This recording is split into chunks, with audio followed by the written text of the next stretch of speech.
there's one concept that is founded by Michael Porter from Harvard about creating shared value. I think that's one of the theory that we can actually implement, basically moving forward from CSR model to creating shared value. So basically incorporating the education element into supply chain of the business. So at the same time, it's giving impact, but also not reducing any costs from the private sector. The second point, I think, and one of the things that Indonesia has been trying to actually doing is how to involve more private sectors to be more involved in the vocational education. So by basically giving more options for schools and students in vocational schools to not only join the internship program, but actually to school in the companies. And I think that's a great way for the companies to share and to educate, but also at the same time even to recruit the high likely candidates later on. Can I argue something you just said there, sure. brother? You said without incurring costs on corporations to help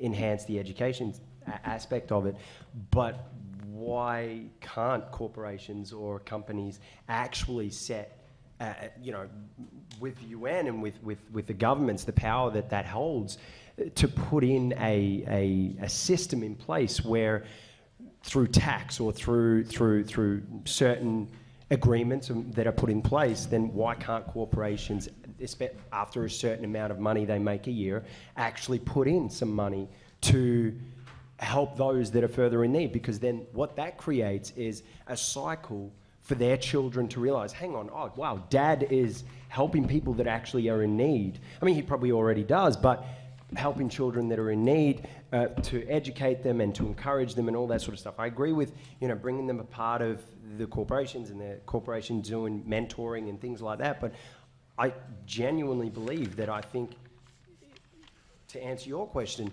collaboration between the governments and the UN involving corporations, and I'll add that in there, I think that's your solution right there. I would agree. Yeah, I think I'm not against with that idea, because I've seen actually there are a lot of regulations held by states to rule private sectors to allocate certain percentage of their revenues to go into public services. For instance, in Indonesia, there are 2% rules that that the companies have to be spent for public services. But I think on top of that, I think the mindset also need to be incorporated into the companies, that they can also spend not only from the CSR money, but also from what they're spending by actually incorporating the education element and the public service element into the supply chain. So for instance, if you're selling, I don't know, like orange juice, let's say, and then typically you're only seeing those who are selling or those who's distributing the orange juice as just an object. But right now you can actually educate those who are selling your products and services. And by educating them, you're actually also bringing more profit to the companies. Yeah. So it's not just basically spending, but also giving more incentive for the companies to do so. Right, in response to the gentleman on the left, I'm Emmanuel, by the way. Oh, nice to meet you. Sorry, there are too many names. Guy. Yeah, I think that's where we touch on the SDG 16 of strong institutions, where we have greater transparency and. All right, thank you very much for your contribution. We have two more. Okay.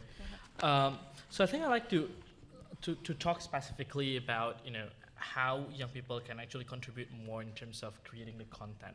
And I think when we're incorporating the idea of technology, then we're talking about basically user-generated content, student-generated content. To enable student-generated content, we need to also ensure that there is a safe learning environment.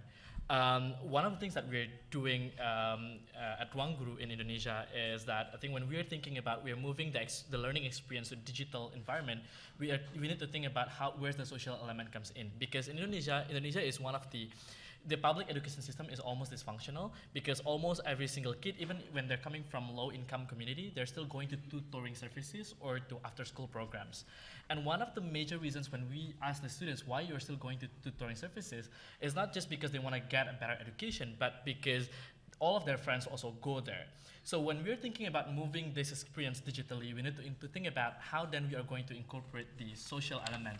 So what we're doing is that we, on top of the learning video subscription that we have, the quiz and all the materials, we create a group chat using Line, WhatsApp, and other messaging services. And in every single group, basically, there will be like 20 to 30 kids coming from different backgrounds.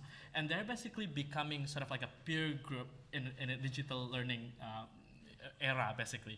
Because they're not just supporting each other, but they're also becoming friends. And at the same time, they're getting exposed with people with different backgrounds, ethnicities, race, religions, and all that. I think that's one of the key components if you want to encourage students to be more proactive in contributing in content. Okay, thank you very much. We have one more. Yeah. Go ahead. I just want to go back. Well, I guess I believe that regardless the approach, regardless the tool that we're using, any solution needs to be inclusive, right? That is not leaving anyone's behind. And I think in that regards, in the spirit of inclusion, I'm also would like to highlight about the spirit of making sure that everything we're doing is also personalized, because every kid is unique, every kid is different. So one size fits all model might not be relevant anymore. And I think that's where the technology comes in. And I think when I'm speaking about technology, I'm not talking about the fancy technology that we have today. I'm not even talking about machine learning or artificial intelligence, but I think even technology that can really reach out to the poor. So for instance, even using SMS as a tool for educating kids. We might think that the technology might be much more costly, but I think in the long run, if you think much more, put more thoughts into it, technology might be more efficient rather than actually using the brick and mortar model.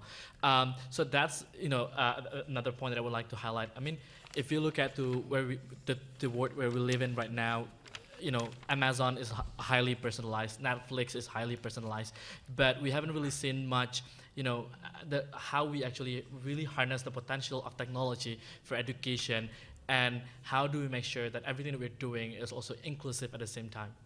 Okay, thank you.